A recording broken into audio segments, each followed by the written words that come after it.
No one saw your life begin. No one heard your first words. No one saw you take your first steps. All of that shit that your parents recorded was all for show. No one saw you by the swimming pool saying, "Hey Dad, look at me, watch this." Because the minute that you executed the world's first and only technically flawless jackknife, he turned away. No one saw you make a cape of your bedsheet and leap from your roof. Instead, they saw you when you were bruised, scraped, your arm in a cast, and they neglected the fact that you got way too much hang time for someone who supposedly can't fly.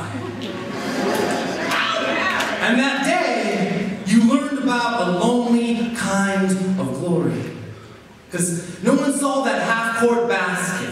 And if they had, they would have called it a Hail Mary, made in the empty gym after practice by the kid who couldn't make it during the game for the life of him. Why is it that the sweetest sound in the game is also the quietest?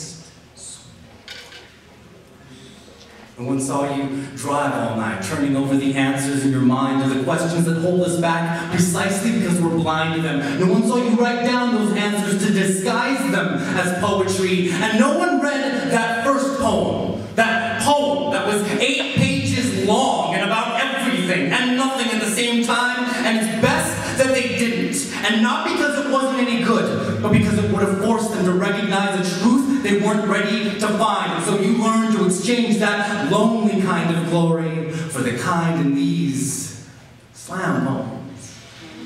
These slam poems that give them the truth, one easy bit at a time.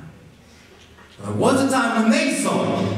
They saw you hunched, panties in a bunch, 4 eyes, 2 tall, brown boy, thin as a rail, pale face. They watched you suck in your gut when they called you fat fuck. They watched you eat lonely brown bag lunches, bite by guilty bite, but they didn't see you run down endless alleys and back streets. They didn't watch as your arms turned to glowing pistons and your legs blurred as your body and heart became something less like human flesh and something closer to stone each night, thinking, I'll show them. Right? I'll show them.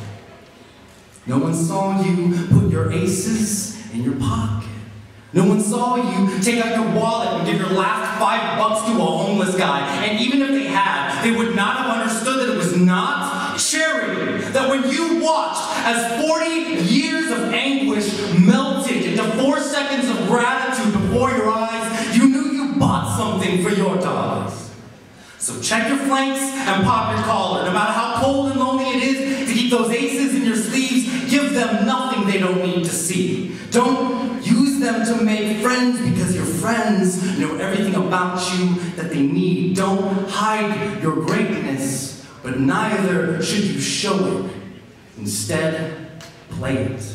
Play it like a winning hand that speaks on its own so that you can stand quiet. Boldly.